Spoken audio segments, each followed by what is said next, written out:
സായി, സിജോ, അഭിഷേക് ലൈവിലിരുന്നിട്ട് ജിൻഡോനെ കുറിച്ച് കാര്യങ്ങൾ സംസാരിക്കുന്നുണ്ട്.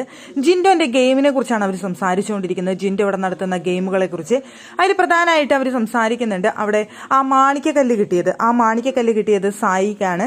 സായിയുടെ കയ്യിൽ ആ കല്ലുണ്ടെന്ന് അറിയാവുന്ന ജിൻഡോ അത് അടിച്ചു മാറ്റാനായിട്ട് നന്ദനയുടെ അടുത്ത് ഒരുപാട് തവണ പറഞ്ഞിരുന്നു. ആ കല്ലടിച്ചു മാറ്റി, ഇതൊരു ഗെയിമല്ലേ, കല്ലടിച്ചു മാറ്റി എന്നുള്ള കാര്യം അത് ഞാൻ ഇരിക്കലാണ് അവിടെ നന്ദനയുടെ അടുത്ത് പറഞ്ഞത് എന്ന് അഭിഷേക് പറയുന്നുണ്ട്.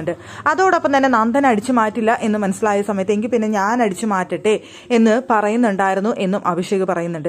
അവിടെ ഒരിക്കൽ ഞാനും സായിയും കൂടി വർത്തമാനം പറയുന്ന സമയത്ത് അറിയാതെ അത് നിന്റെ പെട്ടിയിലല്ലേ ഇരിക്കുന്നത് എന്ന് ഞാൻ പറഞ്ഞുപോയി. അപ്പോൾ അങ്ങേര് അപ്പുറത്തോടെ നടന്നു പോകുന്നത് ശ്രദ്ധിച്ചില്ല, പിന്നീടാണ് ശ്രദ്ധിച്ചത്. അപ്പോൾ അങ്ങേർക്ക് മനസ്സിലായി അത് സായിയുടെ പെട്ടിയിലുണ്ടെന്ന്. അപ്പോൾ അത് എന്നോട് വന്ന് പറഞ്ഞു, ഞാനത് മോഷ്ടിച്ചാലോ, ഇതൊരു ഗെയിമല്ലേ, ഗെയിമിന്റെ ഭാഗമായിട്ടാവുമ്പോൾ അത് മോഷ്ടിച്ചു കൂടെ, അത് ഞാൻ എടുത്താലോ, അത് അവന്റെ പെട്ടിയിലുണ്ട് എന്ന് എന്നോട് ഇങ്ങോട്ട് പറഞ്ഞു എന്നവിടെ അഭിഷേക് പറയുന്നുണ്ട്.